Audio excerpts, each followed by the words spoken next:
Sir ನಮಸ್ತೆ, ನಮ್ಮ ಹೆಸರು ಚಂದ್ರಶೇಖರ್ ರಾಮಲಿಂಗಾಪುರ. ಅರಣ್ಯ ಅಧಿಕಾರಿಗಳಿಗೆ ತುಂಬಾ ಸಲ ಇವನ್ನೆಲ್ಲ ನೋಡ್ಬೇಕಾಯ್ತು, ರೋಡ್ ಸೈಡ್ ನಂಗೆ ನೋಡಿಲ್ಲ. ಈಗಷ್ಟೇ ಬೆಳಿಗ್ಗೆ 8:30 ಸರಿಸುಮಾರಲ್ಲಿ ಇಲ್ಲಿ ಒಂದು ಮರ ಬಿದ್ದುಬಿಟ್ಟು ಒಬ್ಬ ವ್ಯಕ್ತಿ ಸಾವು ಬದುಕಿನ ಮಧ್ಯೆ ಹೋರಾಡ್ತಾ ಇದ್ದಾರೆ.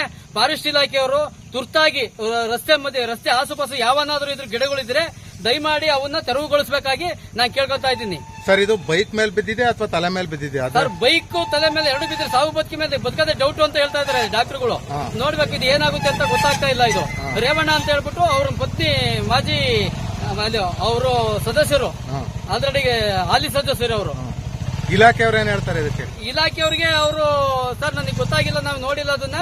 ನಾವು ಮಾದೇನಹಳ್ಳಿದ್ ಒಂದೇ ಒಂದು ಹೇಳಿದ್ರಿ, ಅದನ್ನೊಂದು ತೆರವುಗೊಳಿಸಿದೀವಿ, ಇದನ್ನ ತೆರವುಗೊಳಿಸಕ್ಕೆ ನಮಗೆ ಗೊತ್ತಾಗಿಲ್ಲ ಅಂತ ಹೇಳ್ತಾ ಇದ್ದಾರೆ ಅವರು.